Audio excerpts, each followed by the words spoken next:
ચાલો આજનો આપણો પહેલો ટોપિક છે ક્લોરીન બનાવટ ગુણધર્મો અને ઉપયોગો વિશે. તો વાત કરીએ ક્લોરીન વિશે તો સૌપ્રથમ 1776 ની અંદર સિલે નામના રસાયણ શાસ્ત્રીએ મેંગેનીઝ ડાયોક્સાઇડ હોય MnO2 એની હાઇડ્રોક્લોરિક એસિડ HCl સાથે રાસાયણિક પ્રક્રિયા કરી અને આ વાયુ છે એ મેળવેલો છે. જો કે ત્યારબાદ 1810 ની અંદર ડેવીએ ક્લોરીનને તત્વ તરીકે પ્રસ્થાપિત કર્યું, એટલે હકીકતની અંદર એના તાત્વિક ગુણધર્મોને દર્શાવ્યા અને તત્વ તરીકે એનું સ્થાન આવર્તક કોષ્ટકમાં સુનિશ્ચિત કર્યું અને સાથે સાથે નામકરણ પણ કરવામાં આવ્યું. એનું નામકરણ છે એના રંગને આધારે કરવામાં આવેલું છે. એનો રંગ એ લીલાશ પડતા પીળા રંગનો હોય અને લીલાશ પડતો પીળો રંગ એ ગ્રીક ભાષાની અંદર ક્લોરસ એના નામથી ઓળખવામાં આવે. ગ્રીક ભાષામાં ક્લોરસનો અર્થ થાય લીલાશ પડતો પીળો અને એના ઉપરથી એનું નામકરણ કરવામાં આવ્યું છે ક્લોરીન. બરાબર. હવે આપણે એની પ્રયોગશાળાની અંદર બનાવટની રીતો લઈએ કે ભાઈ પ્રયોગશાળામાં ક્લોરીન કઈ કઈ રીતે મેળવવામાં આવે. તો પ્રયોગશાળામાં ક્લોરીન વાયુ મેળવવા માટે અલગ અલગ બે રીતો આપણને દર્શાવેલી છે.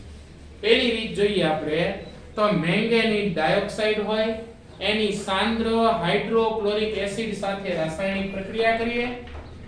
MnO2 એની સાંદ્ર હાઇડ્રોક્લોરિક એસિડ સાથે પ્રક્રિયા કરતા એમાંથી આપણને MnCl2 H2O Cl2 પ્રાપ્ત થાય. પછી પ્રક્રિયા સમીકરણને સંતુલિત કરી શકાય. અહીંયા આપણે હાઇડ્રોક્લોરિક એસિડ ને બદલે મીઠું એટલે કે સોડિયમ ક્લોરાઇડ અને સાંદ્ર સલ્ફ્યુરિક એસિડ એનું મિશ્રણ પણ વાપરી શકીએ. જો એના આધારિત પ્રક્રિયા લખીએ તો આ રીતે લખી શકાશે. આ મેંગેનીઝ ડાયોક્સાઇડ વત્તા સોડિયમ ક્લોરાઇડ વત્તા સાંદ્ર સલ્ફ્યુરિક એસિડ એમની વચ્ચે પ્રક્રિયા થાય તો એમાંથી પણ આ MnCl2 NaHSO4 H2O Cl2 મળે. આને પણ આપણે સંતુલિત સ્વરૂપમાં લખી શકીએ. ત્યાર પછી આપણે બનાવટની બીજી રીત જોઈએ તો પ્રયોગશાળામાં ક્લોરીન વાયુ મેળવવા માટે બીજી અગત્યની રીતનો ઉપયોગ થાય. એમાં પોટેશિયમ પરમેંગેનેટની પ્રક્રિયા કરવામાં આવે.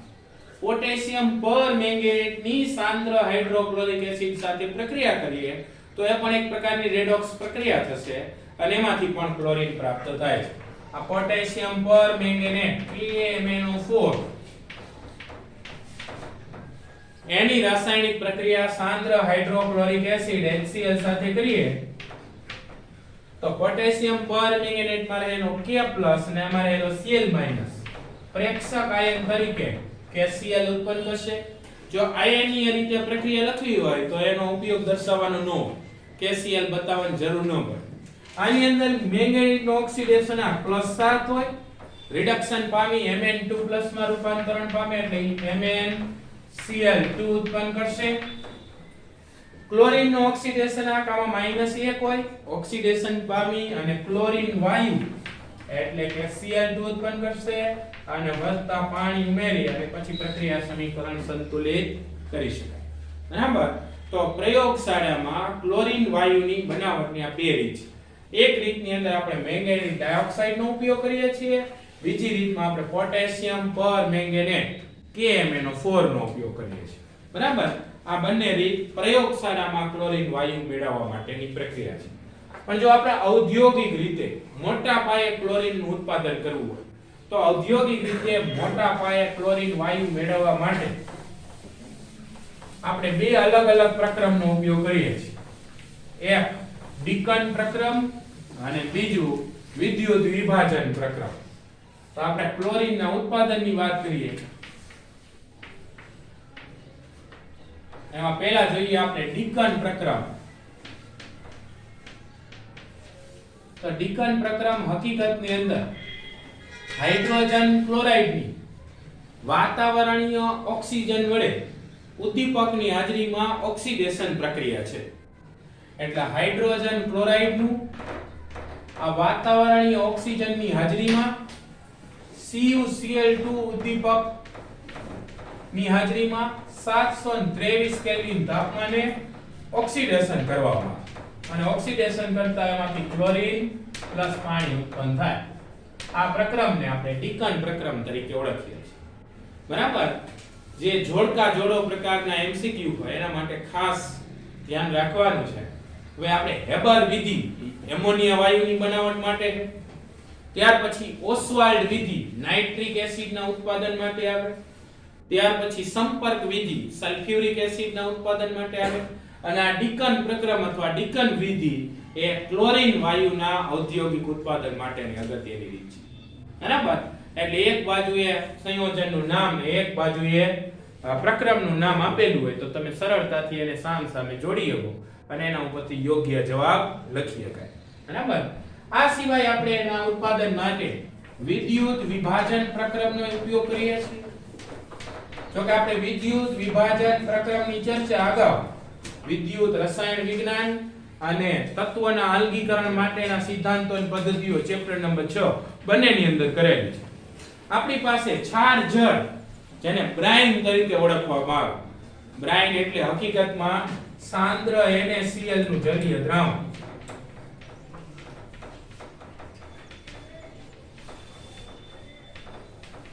અને બ્રાઇન અથવા ક્ષાર જળ કહેવાય. બરાબર. જો એનું વિદ્યુત ધ્રુવ ડુબાડી અને વિદ્યુત વિભાજન કરવામાં આવે તો એનું વિદ્યુત વિભાજન કરતા એનોડ ઉપર ક્લોરીન વાયુ, કેથોડ ઉપર હાઇડ્રોજન વાયુ અને દ્રાવણમાં Na ઉત્પન્ન થાય. અહીંયા આપણે ક્લોરીન વાયુની ચર્ચા કરીએ છીએ. ખાલી એટલું લખો કે એનોડ પર ક્લોરીન વાયુ પ્રાપ્ત થાય છે તો પણ ચાલે. બરાબર. આ સિવાય ઘણા બધા ઔદ્યોગિક પ્રક્રમોમાં આપણે ક્લોરીન વાયુ છે એ આડ પેદાશ તરીકે મળે છે. એનો આપણે ઉપયોગ કરી શકીએ.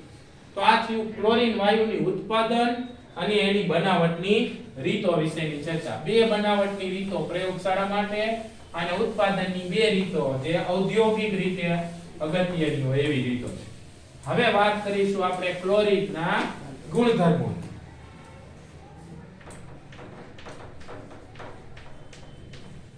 પહેલા એના સામાન્ય કેટલાક ભૌતિક ગુણધર્મો જોઈએ.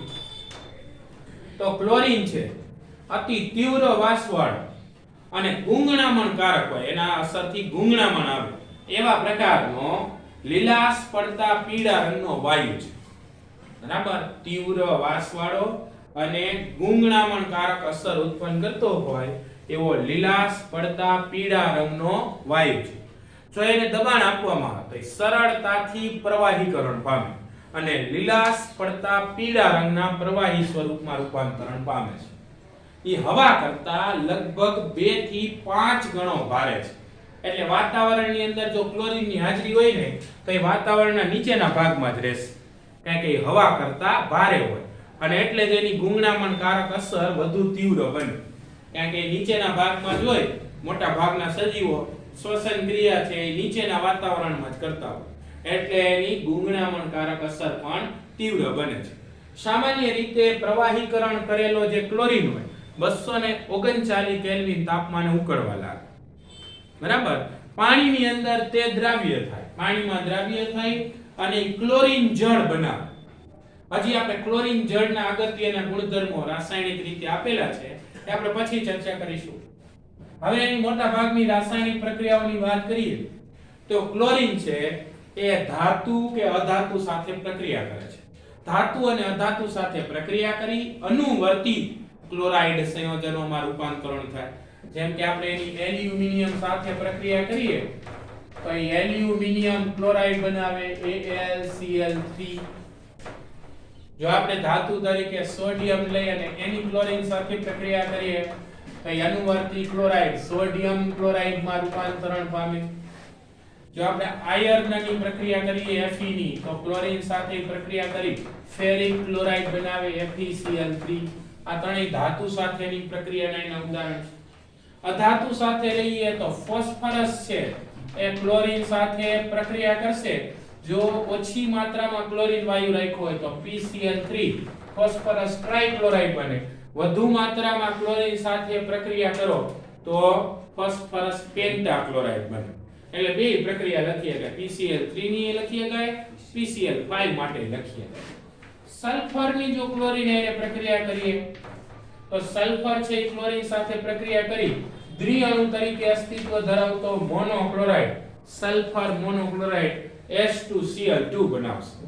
તો આ ધાતુ સાથેની પ્રક્રિયાઓ અને આ અધાતુ સાથેની પ્રક્રિયાઓ. ક્લોરીન છે અને હાઇડ્રોજન પ્રત્યે ખૂબ જ આકર્ષણ છે અને હાઇડ્રોજન પ્રત્યે વધુ આકર્ષણ હોય કે હાઇડ્રોજન સાથે પ્રક્રિયા કરે હાઇડ્રોજન ક્લોરાઇડ બનાવે H2 Cl2 પ્રક્રિયા કરી અને HCl બનાવે. આ સિવાય હાઇડ્રોજન ધરાવતા સંયોજનો એ પ્રક્રિયા કરે ને એની પાસેથી હાઇડ્રોજન મેળવી લે અને એની પાસેથી હાઇડ્રોજન મેળવીને હાઇડ્રોજન ક્લોરાઇડ બનાવે. દાખલા તરીકે હાઇડ્રોજન સલ્ફાઇડ હોય H2S એની ક્લોરીન સાથે પ્રક્રિયા કરશું તો H2S પાસેથી હાઇડ્રોજન મેળવી અને ક્લોરીન હાઇડ્રોજન ક્લોરાઇડમાં રૂપાંતરણ પામશે. સલ્ફરને એકલો કરી નાખ્યો કારણ કે એનું હાઇડ્રોજન પ્રત્યેનું આકર્ષણ ખૂબ જ વધારે છે.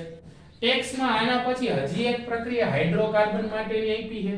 ઈ પ્રક્રિયા હકીકતમાં બહુ ખોટી રીતે બતાવેલી હોય એને આપણે ધ્યાનમાં લેવાની નથી. બરાબર, ઈ પ્રક્રિયા લખવાની બિલકુલ જરૂર નથી કારણ કે એની હાઇડ્રોકાર્બન સાથેની પ્રક્રિયાઓ આપણે લેશું અને ઈ પ્રક્રિયાઓ અલગ જ રીતે થાય. હવે મોસ્ટ આઈએમપી ટોપિક છે ક્લોરીનની બેઝ સાથેની પ્રક્રિયા. અલગથી પ્રશ્ન તરીકે આખું પૂછાય કે ક્લોરીનની બેઝ સાથે અથવા NaOH સાથેની પ્રક્રિયા સમજાવો.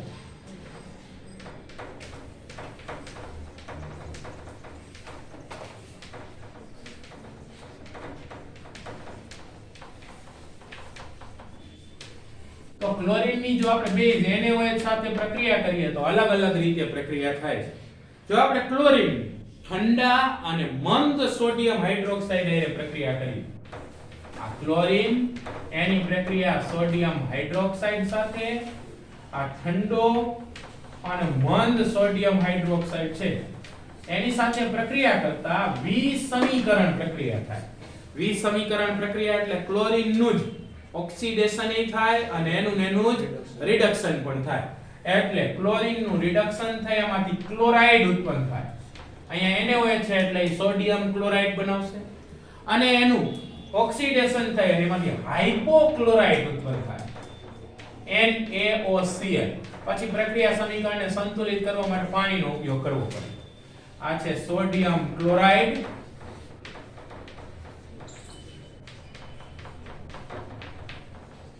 અને આ છે સોડિયમ હાઇપોક્લોરાઇડ.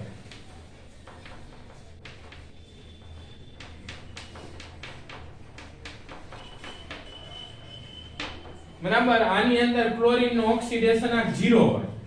સોડિયમ ક્લોરાઇડ એમાં Cl- હોય એટલે આ -1 હોય અને આ સોડિયમ હાઇપોક્લોરાઇડ એમાં આખો આયન હોય આવો OCl- એમાં ઓક્સિજન નું ઓક્સિડેશન આ -2 હોય એટલે ક્લોરીન નું ઓક્સિડેશન આ +1 હોય.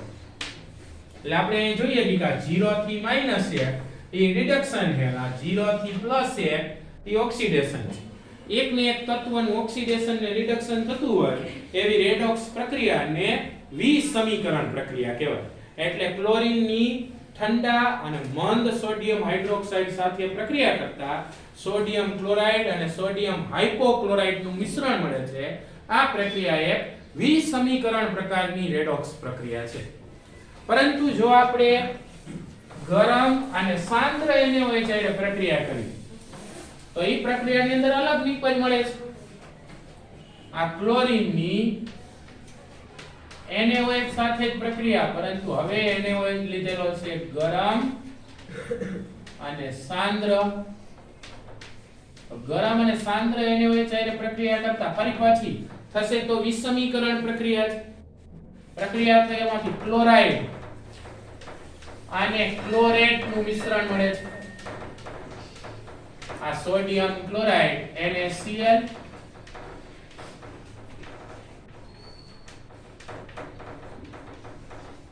અને આ સોડિયમ ક્લોરેટ.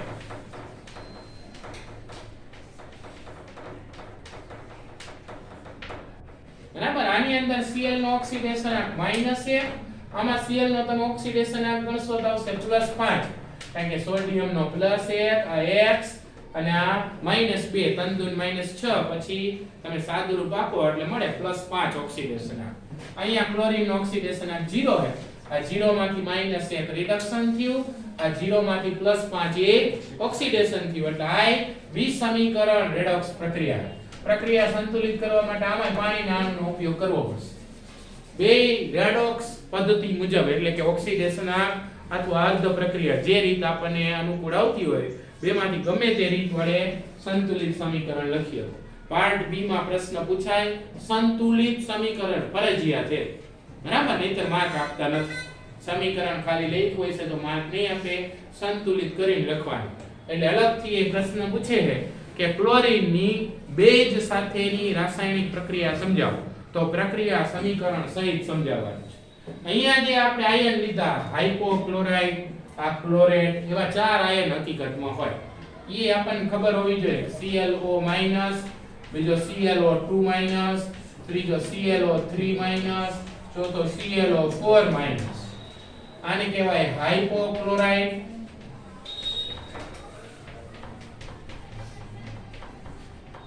આને કહેવાય ક્લોરાઇટ. આને કહેવાય ક્લોરેટ. અને આને કહેવાય પરક્લોરેટ. આની અંદર Cl નું ઓક્સિડેશન આ +1, આમાં +3, આમાં +5 અને આની અંદર +7 હોય, બરાબર. એટલે આ બધા જ આયનો અગત્યના, આમાં બધામાં હાઇડ્રોજન જોડી અને આપણે ઓક્સો એસિડ પણ લખીએ છીએ, બરાબર. HClO, HClO2, HClO3 અને HClO4. જો કે એ ટોપિક હજી આપણને આગળ આપેલો છે હેલોજનના ઓક્સો એસિડ વિશે. આ ક્લોરીનની બેઝ સાથેની પ્રક્રિયા છે. જો આપણે ક્લોરીનની શુષ્ક ફોડેલા ચૂના એટલે પ્રક્રિયા કરી, શુષ્ક ફોડેલો ચૂનો એટલે કેલ્શિયમ હાઇડ્રોક્સાઇડ, તો એમાંથી આપણને બ્લીચિંગ પાવડર અથવા તો વિરંજન પાવડર પ્રાપ્ત થશે. MCQ માટે વિરંજન પાવડર એ પણ અગત્યની વિગત છે.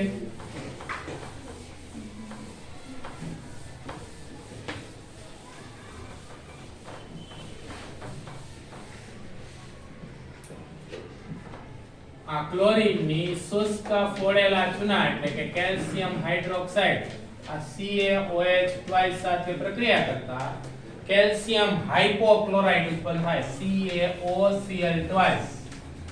આ કેલ્શિયમ હાઇપોક્લોરાઇડ કહેવાય.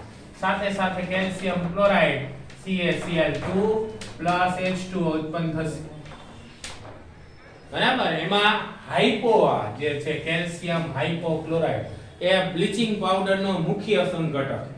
બાકી હકીકતમાં તો બ્લીચિંગ પાવડરના સંઘટક તરીકે આપણે આવું લખીએ છીએ કે બ્લીચિંગ પાવડરનો સંઘટક એટલે કે CaOCl2 હોય, CaCl2 હોય, CaOH2 હોય અને N2H2 હોય. આ બ્લીચિંગ પાવડરનું સંઘટન, બરાબર. MCQ માં સીધે સીધું પૂછાય કે બ્લીચિંગ પાવડરનું સંઘટન જણાવો, તો આ બ્લીચિંગ પાવડરનું સંઘટન થયું. 4 ઘટકો દર્શાવવાના થાય, બરાબર.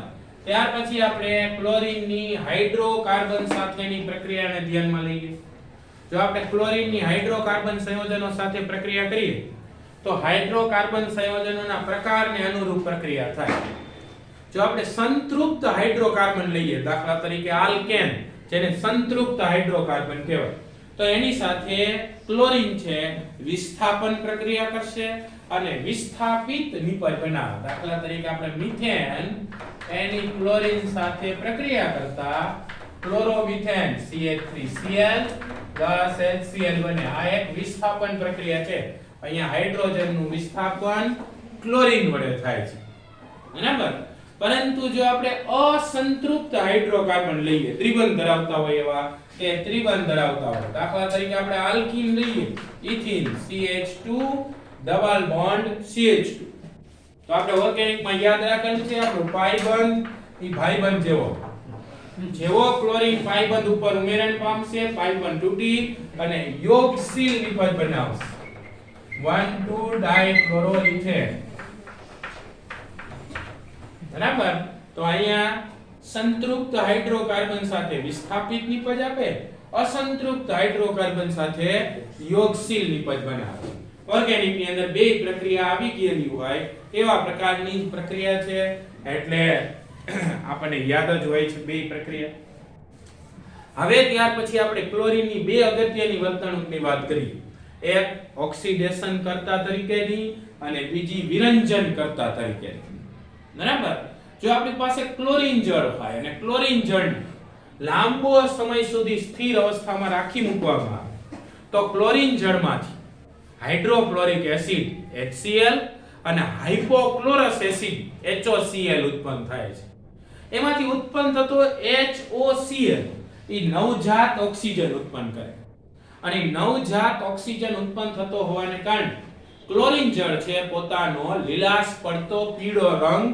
ગુમાવે છે કારણ કે નવજાત ઓક્સિજન બે પ્રકારના ગુણધર્મ ધરાવે એક ઓક્સિડેશન કર્તા તરીકેના વર્તવાનો ગુણધર્મ અને બીજો વિરંજન કર્તા તરીકે વર્તવાનો ગુણધર્મ એટલે ક્લોરીન જળ છે એ બે અગત્યના ગુણધર્મ નવજાત ઓક્સિજન ઉત્પન્ન થવાને કારણે દર્શાવે છે એક ઓક્સિડેશન કર્તા તરીકેનો અને બીજો વિરંજન કર્તા તરીકેનો ગુણધર્મ દર્શાવે જો એના ઓક્સિડેશન કરતા તરીકેના ગુણધર્મને કારણે થતી પ્રક્રિયાઓને ધ્યાનમાં લઈએ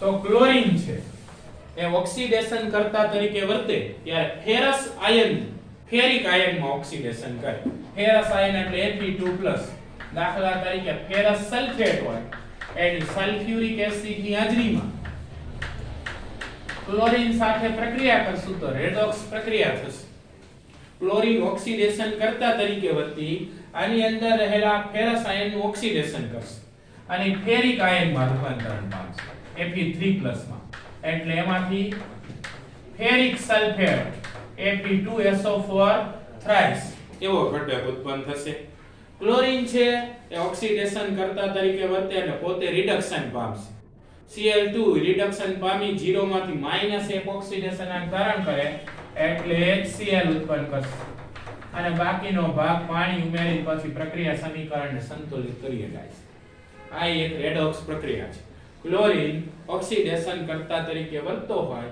ફેરસનું ફેરિક આયનમાં રૂપાંતરણ કરે છે તમે આ જ પ્રક્રિયા આયનીય સ્વરૂપે લખી શકો સંયોજનને બદલે એટલે એવું લખવું હોય તો આવું કરવું પડે કે Fe2+ Cl2 એસિડિક માધ્યમ માટે H+ અહીંયા ફેરિક એટલે Fe3+ આયન અહીંયા ક્લોરાઇડ એટલે Cl- આયન અને વત્તા સંતુલિત કરવા માટે પાણી પ્રેક્ષક આયનોને લેવાના નથી તો આ રીતે લખીએ બરાબર અને આની સાચી રીત છે પછી આને આપણે ઓક્સિડેશન આંક પદ્ધતિનો ઉપયોગ કરી અને સંતુલિત કરી લઈએ બરાબર આ સિવાય ઓક્સિડેશન કરતા તરીકેનો ગુણધર્મ ધરાવતો હોય જો આપણી પાસે કોઈ સલ્ફાઇટ આયન હોય SO3 તો એ સલ્ફાઇટ આયનનું સલ્ફેટમાં ઓક્સિડેશન કરી શકે દાખલા તરીકે આપણી પાસે સોડિયમ સલ્ફાઇટ હોય Na2SO3 એની ક્લોરીન સાથે પ્રક્રિયા કરીશું તો પ્રક્રિયા થઈ અને એમાંથી સલ્ફાઇટનું સલ્ફેટમાં રૂપાંતરણ થશે Na2SO4 આ સલ્ફેટ કહેવાય અને ક્લોરીન ક્લોરાઇડમાં રૂપાંતરણ થઈ હાઇડ્રોજન ક્લોરાઇડ HCl ઉત્પન્ન કરશે અને પછી પાણી કયા સ્થાન ઉપર કઈ બાજુએ ડાબી જમણી બાજુએ ઉમેરવું એ ઉમેરી અને પ્રક્રિયા સમીકરણને અમે સંતુલિત કરી શકાય આ સિવાય સલ્ફર ડાયોક્સાઇડ SO2 તો સલ્ફર ડાયોક્સાઇડ નું સલ્ફર ટ્રાયોક્સાઇડ માં ઓક્સિડેશન કરે છે પણ આ પ્રક્રિયાની અંદર પાણીની હાજરીમાં સલ્ફ્યુરિક એસિડ ઉત્પન્ન થતો હોય એટલે જો આપણે સલ્ફર ડાયોક્સાઇડ ની ક્લોરીન જળ હારે પ્રક્રિયા કરીએ તો સલ્ફર ડાયોક્સાઇડ નું ઓક્સિડેશન થઈ સલ્ફર ટ્રાયોક્સાઇડ બને જે પાણીમાં દ્રાવ્ય થઈ સલ્ફ્યુરિક એસિડ H2SO4 ઉત્પન્ન કરે અને અહીંયા ક્લોરીન નું ક્લોરાઇડ હાઇડ્રોજન ક્લોરાઇડ માં રૂપાંતરણ થાય આ રેડોક્સ પ્રક્રિયા છે પછી ઓક્સિડેશન આંક પદ્ધતિ દ્વારા સંતુલિત કરી શકાય આ સિવાય જો આપણી પાસે આયોડીન હોય અને આયોડીનની ક્લોરીન જળ સાથે પ્રક્રિયા કરીશું તો એનું આયોડિક એસિડમાં રૂપાંતરણ થશે HiO3 અને વત્તા HCl ઉત્પન્ન થશે. તો આ રીતે આપણે એની ઓક્સિડેશન કરતા તરીકેની વર્તણૂક દર્શાવી શકીએ. આ સિવાય નવજાત ઓક્સિજન ઉત્પન્ન કરતો હોય ક્લોરીન પ્રબળ વિરંજન કરતા તરીકે પણ વર્તે છે. બ્લીચિંગ એજન્ટ અંગ્રેજીમાં એવું કહેવાય બ્લીચિંગ એજન્ટ, બરાબર. એટલે કે કોઈ પણ વસ્તુને બ્લીચ કરવા માટે એનો ઉપયોગ કરવામાં આવે છે. સામાન્ય રીતે એનો વિરંજન કરતા તરીકેનો ગુણધર્મ એના ઓક્સિડેશન કરતા તરીકેના ગુણધર્મને જ આભારી છે અને એના કારણે એ વિરંજન કરતા તરીકે વર્તે. સામાન્ય રીતે કોઈ ભેજયુક્ત શાકભાજી હોય અથવા તો કોઈ ઘન કાર્બનિક કચરો હોય તો એની વિરંજન ક્રિયામાં આપણે ક્લોરીન જળનો ઉપયોગ કરી શકીએ છીએ. હકીકતની અંદર જે એનો વિરંજન કરતા તરીકેનો ગુણધર્મ છે એ નવજાત ઓક્સિજનને કારણે હોય. જો કે બેય ગુણધર્મ એના ઓક્સિડેશન કરતા તરીકેનો ગુણધર્મ અને વિરંજન કરતા તરીકેનો ગુણધર્મ એ બંને ગુણધર્મો નવજાત ઓક્સિજનને કારણે જોવા મળે. જો આપણી પાસે ક્લોરીન જળ હોય Cl2 જો બે તબક્કામાં બતાવીએ તો પ્રથમ HCl અને HOCl ઉત્પન્ન થાય, હાઇડ્રોક્લોરિક એસિડ અને હાઇપોક્લોરસ એસિડ. પછી એમાંથી HOCl ફરી પાછો હાઇડ્રોક્લોરિક એસિડમાં રૂપાંતરણ પામે અને નવજાત ઓક્સિજન ઉત્પન્ન કરે. આ જ પ્રક્રિયાને એક જ તબક્કામાં બતાવીએ તો 2 મોલ HCl વત્તા નવજાત ઓક્સિજન ઉત્પન્ન થાય. આ એકાકી ઓક્સિજન એ નવજાત ઓક્સિજન કહેવાય. અને એકાકી ઓક્સિજન કોઈ દી સ્થાયી હોતો નથી. કાં તો એ બીજા અણુ પર ઉમેરાઈને ઓક્સિડેશન કરે અને એનો સૌથી અગત્યનો ગુણધર્મ છે નવજાત ઓક્સિજન. કોઈ પણ રંગીન ઘટક હોય એના ઉપર નવજાત ઓક્સિજનનો મારો ચલાવો એટલે એ રંગ વિહીનમાં ફેરવાય અને એટલે તો એ બ્લીચિંગ એજન્ટ તરીકે કામ કરે વિરંજન ક્રિયા કરવા માટે, બરાબર. સામાન્ય રીતે ઘણી વખત આપણને એડવર્ટાઇઝમેન્ટ ની અંદર એ બતાવતા હોય કાપડ ઉપર ડાઘ લાગેલો હોય રંગીન ડાઘ, એના ઉપર થોડુંક નાખે દ્રાવણ જેવું બનાવેલું હોય. પછી વળી પ્રેઝન્ટેશન માટે કેટલાય ખેલ કરે, ઢાંકણા ઊંધું કરીને માથે આમ ગણે, બરાબર. ઈ બધું પ્રેઝન્ટેશન છે. બાકી હકીકતની અંદર શું હોય તો કે જે ભરેલું હોય દ્રાવણ એ દ્રાવણ એવું હોય કે જેમાં નવજાત ઓક્સિજન ઉત્પન્ન થતો હોય. આ નવજાત ઓક્સિજન ઉત્પન્ન થતો હોય ને રંગીન ઘટકનું રંગહીન ઘટકમાં રૂપાંતરણ કરી નાખે. અને એટલે તો તમે જોજો એડવર્ટાઇઝમેન્ટમાં સફેદ કાગળ બતાવે, કારણ કે કાપડનો રંગ ઉડી ગયો હોય ન દેખાય, બરાબર. બાકી રંગીન કાપડ હોય તો એનો કલર લઈ લઈએ, બરાબર. એટલે બ્લીચિંગ એજન્ટ પસંદ કરતી વખતે ધ્યાન રાખવું પડે. એટલે ક્લોરીન છે એના મુખ્ય બે ગુણધર્મો છે નવજાત ઓક્સિજન ઉત્પન્ન થવાને કારણે ઓક્સિડેશન કરતા તરીકેની વૃત્તિ અને બીજી વિરંજન કરતા તરીકેની વૃત્તિ, બરાબર. પાછળનો જે વિભાગ છે ગુણધર્મોમાં એના આધારિત છે. હવે એના ઉપયોગોની વાત કરીએ આપણે તો ક્લોરીનનો મુખ્ય ઉપયોગ જે કાગળ બનાવવા માટે લાકડાનો માવો બનાવ્યો હોય એ લાકડાનો માવો છે, ત્યાર પછી કાપડ છે, રૂ છે, આ બધાની વિરંજન ક્રિયા કરવા માટે વિરંજન કરતા તરીકેનો ઉપયોગ કરવામાં આવે છે. આ સિવાય પ્લેટિનમ અને ગોલ્ડ હોય એની નિષ્કર્ષણ ક્રિયામાં પણ ક્લોરીનનો ઉપયોગ થાય છે. રંગકો, ઔષધો, કાર્બન ટેટ્રાક્લોરાઇડ, ક્લોરોફોર્મ, ફ્રીઓન જેવા પ્રશીતક, ડીડીટી જેવા જંતુનાશક, BHC જેવા જંતુનાશક, આ બધી જ કાર્બનિક સંયોજનોના ઉત્પાદનમાં આપણે ક્લોરીનનો ઉપયોગ કરીએ છીએ. હાલમાં પણ ક્લોરીન ટીકડીનો ઉપયોગ કરી અને પાણીને રોગાણુરહિત કરવામાં આવે છે, બરાબર. આ સિવાય આપણે કેટલાક અગત્યના ઝેરી વાયુ જેમાં ફોસ્જીન છે COCl2, ખાસ આ ત્રણેય યાદ રાખવાના છે. ફોસ્જીન COCl2, પછી અશ્રુ વાયુ CCl3NO2 એને ક્લોરોપિક્રીન કહેવાય. અને ત્યાર પછી મસ્ટાર્ડ વાયુ જે પ્રથમ વિશ્વયુદ્ધમાં વપરાયો હતો Cl CH2 CH2 S CH2 CH2 Cl. આ ત્રણ ઝેરી વાયુઓ છે. ત્રણેયના ઉત્પાદનની અંદર આપણે ક્લોરીનનો ઉપયોગ કરીએ છીએ, બરાબર. એટલે ખાસ MCQ માટે આ ત્રણ ઝેરી વાયુ પણ યાદ રાખવાના છે. ટેક્સ્ટ બુક ની અંદર આના પછી આપણને કેટલાક પ્રશ્નો આપેલા છે, થિયરી ની અંદર આવી જતા હોય એવા જ છે. પહેલી કોયડો નંબર 7.17 છે કે Cl2 ની સાંદ્ર NaOH સાથેની પ્રક્રિયાનું સમતોલિત સમીકરણ લખો અને શું આ પ્રક્રિયા વિસમીકરણ પ્રક્રિયા છે વાજબી પણ તપાસો. તો આપણે હમણાં જોયું કે ક્લોરીન સાંદ્ર ગરમ અને સાંદ્ર NaOH સાથે વિસમીકરણ પ્રક્રિયા આપે અને સોડિયમ ક્લોરાઇડ અને સોડિયમ ક્લોરાઇડ બનાવે અને પછી એને સંતુલિત કરવાનું હોય, બરાબર, સમીકરણ. એટલે હા, એ વિસમીકરણ પ્રક્રિયાનું પાછું ઉદાહરણ છે, એમય આપણે કેવું પડે આ પ્રશ્નની અંદર. ત્યાર પછી છે Cl2 ની વિરંજન ક્રિયા માટેના કારણો આપો. તો આપણે કીધું એમ કે ક્લોરીન જળને સ્થિર અવસ્થામાં રાખી મૂકવામાં આવે તો એમાંથી HCl અને HOCl ઉત્પન્ન થાય છે. ઉત્પન્ન થતો HOCl નવજાત ઓક્સિજન આપે છે, જેના બે ગુણધર્મો માટે જવાબદાર છે, ઓક્સિડેશન કરતા અને વિરંજન કરતા તરીકેના ગુણધર્મો માટે. પછી ક્લોરીન વાયુમાંથી બનાવી શકાય તેવા બે ઝેરી વાયુઓના નામ જણાવો. બે નહીં આપણે ત્રણ બતાવ્યા, ફોસ્જીન અશ્રુ વાયુ અને મસ્ટાર્ડ વાયુ, બરાબર. એટલે આ થઈ ગઈ વાત ક્લોરીન વિશેની. હવે ત્યાર પછીનો ટોપિક લઈએ આપણે હાઇડ્રોજન ક્લોરાઇડ.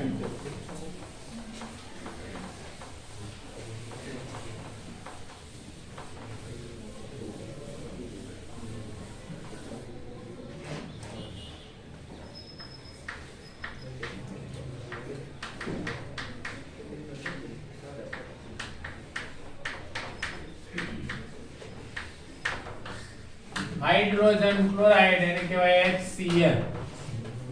HCl છે એ હકીકતમાં સૌપ્રથમ 1648 ની અંદર ગ્લોબરે એ મેળવેલું હતું, બરાબર. એને સાંદ્ર સલ્ફ્યુરિક એસિડ અને સોડિયમ ક્લોરાઇડ વચ્ચે રાસાયણિક પ્રક્રિયા કરી અને એક એસિડ બનાવ્યું, પણ એનું સંઘટન એને ખબર નહોતું. 1810 ની અંદર ડેવીએ સૂચવ્યું કે હકીકતમાં એ એસિડ એ હાઇડ્રોજન અને ક્લોરીનનું એક સંયોજન છે, એટલે HCl એના અણુસૂત્રનો આપણને ખ્યાલ આવ્યો, બરાબર.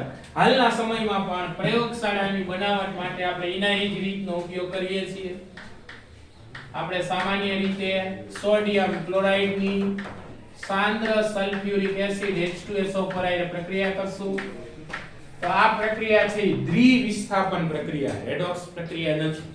દ્વિવિસ્થાપન એટલે આનો ધનાયન આના ઋણાયન સાથે અને આનો ધનાયન આના ઋણાયન સાથે જોડવાનો. આમાં હોય Na+, આમાં હોય HSO4-, એટલે એક બનાવે NaHSO4 અને બીજું બનશે આમાંથી Cl- અને H+ જોડાય અને HCl. હકીકતમાં પૂર્ણ પ્રક્રિયા નથી, કારણ કે અહીંયા જે હાઇડ્રોજન સલ્ફેટ છે એમાં હજી હાઇડ્રોજન, એટલે ફરી પાછો એ સોડિયમ ક્લોરાઇડ આયરે પ્રક્રિયા કરીએ એમાં થોડોક ઊંચા તાપમાનની જરૂર પડે. જો કે સલ્ફ્યુરિક એસિડ સાંદ્ર ઉમેર્યું હોય તો એટલું તાપમાન ઓટોમેટિક આવી જ ગયું હોય, તો એની અંદર ફરીથી પ્રક્રિયા થશે. આમાં હજી H+ HCl બનાવશે અને સોડિયમ સલ્ફેટ મળશે Na2SO4. તમે એક જ તબક્કામાં ડાયરેક્ટ સલ્ફેટ બનાવીને પ્રક્રિયા લખી શકો.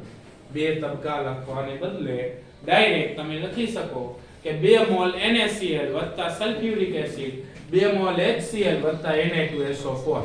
હાઇડ્રોજન સલ્ફેટ નો બતાવીએ તો પણ ચાલે, બરાબર. પ્રયોગશાળાની અંદર આ રીતે જે મેળવેલો HCl હોય આ વાયુ સ્વરૂપે હોય, એને શુષ્ક કરવા માટે સાંદ્ર સલ્ફ્યુરિક એસિડ માંથી પસાર કરવામાં આવે. આપણે જાણીએ છીએ કે સાંદ્ર સલ્ફ્યુરિક એસિડ નિર્જલીકરણ કરતા તરીકે વર્તે છે. જે વાયુઓ એસિડ સાથે પ્રક્રિયા કરતા નથી એને ભેજ રહિત કરવા માટે આપણે એનો ઉપયોગ કરીએ, બરાબર. એટલે HCl વાયુને સાંદ્ર સલ્ફ્યુરિક એસિડ માંથી પસાર કરતા એ ભેજ રહિત એટલે કે શુષ્ક અવસ્થામાં આપણને પ્રાપ્ત થાય છે. હવે વાત કરીએ એના ગુણધર્મોની. HCl છે એ રંગવિહીન અને તીવ્ર વાસવાળો હોય એવા પ્રકારનો વાયુ છે. સામાન્ય રીતે HCl સરળતાથી પ્રવાહીકરણ પામે, કારણ કે HCl છે ને એની અંદર જે બંધ હોય એ ધ્રુવીય સહસંયોજક બંધ હોય, એટલે હાઇડ્રોજન ઉપર ડેલ્ટા પ્લસ અને ક્લોરીન ઉપર ડેલ્ટા માઈનસ વીજભાર. એ આંશિક વીજભારને કારણે HCl ના અણુઓ એકબીજા સાથે દ્વિધ્રુવીય પારસ્પરિક આકર્ષણ દર્શાવે અને આ પારસ્પરિક આકર્ષણ વધુ હોય સરળતાથી એ રંગવિહીન પ્રવાહી સ્વરૂપમાં રૂપાંતરણ પામે છે.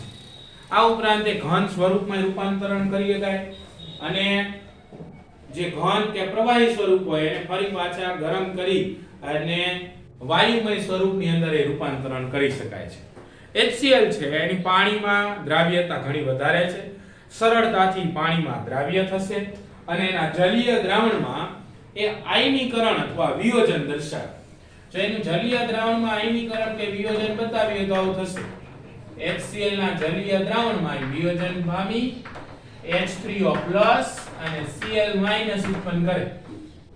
આ પ્રક્રિયાની અંદર વિયોજન અચળાંક K એનું મૂલ્ય 10⁷ જેટલું હોય.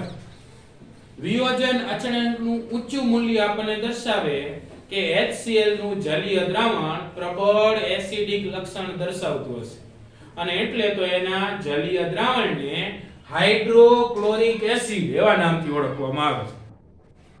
જો આપણે એની એસિડ તરીકેની પ્રક્રિયાઓને ધ્યાનમાં લઈએ તો એની સૌથી અગત્યની પ્રક્રિયા છે એમોનિયા સાથે.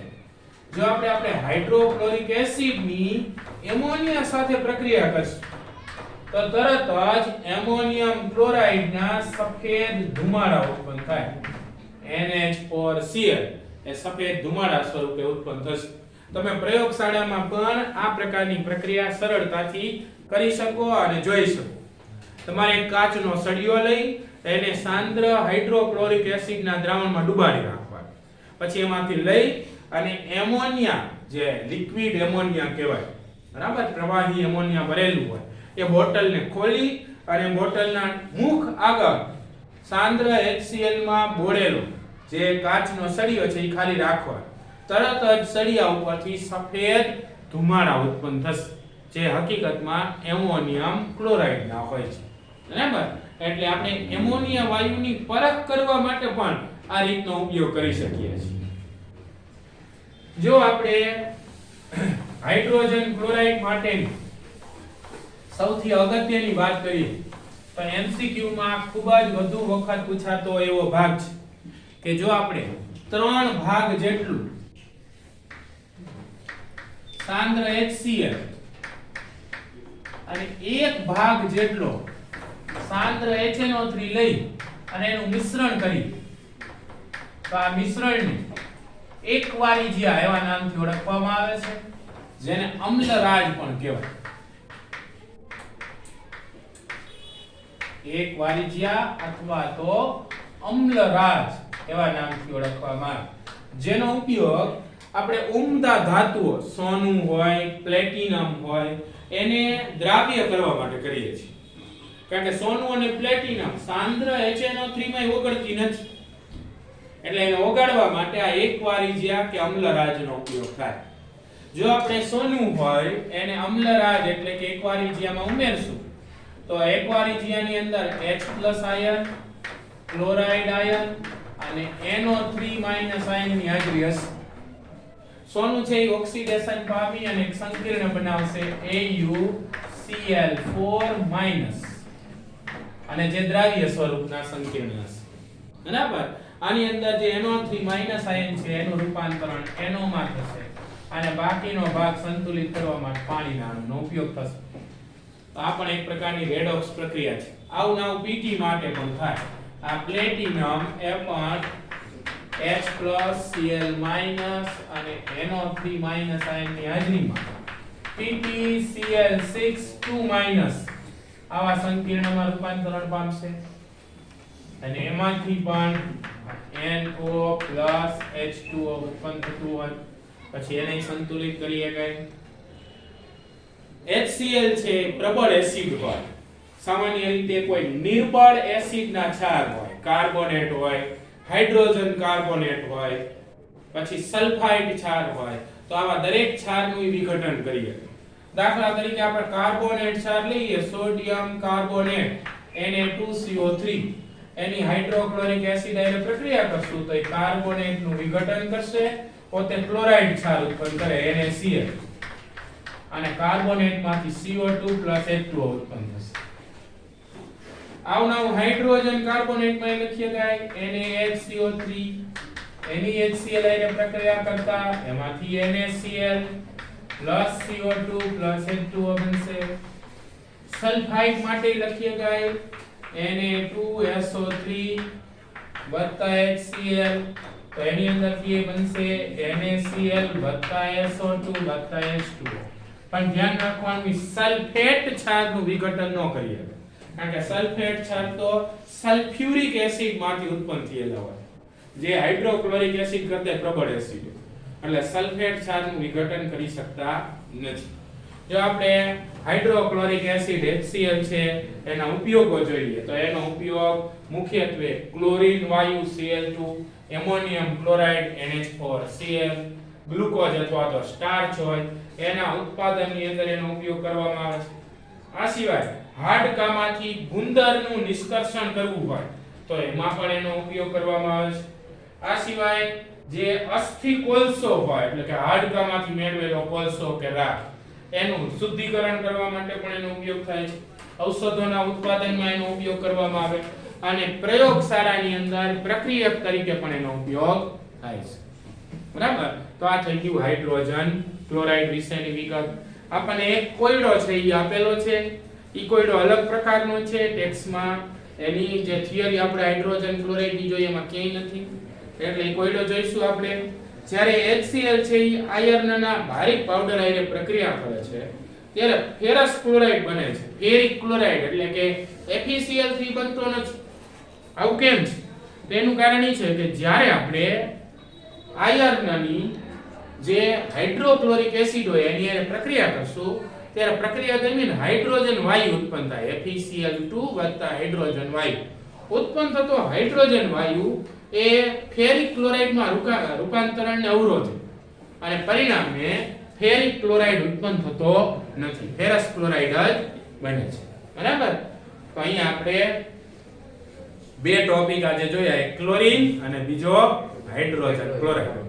હજી આ સમૂહની અંદર બે બીજા ટોપિક ઓક્સો એસિડ સંયોજનો હેલોજનના અને આંતર હેલોજન સંયોજનો એ બાકી હોય છે, એ આવતા લેક્ચરમાં જોઈશું. રેડી? એટલે આપણું આ ચેપ્ટર પણ પૂરું થઈ જશે. ચાલો.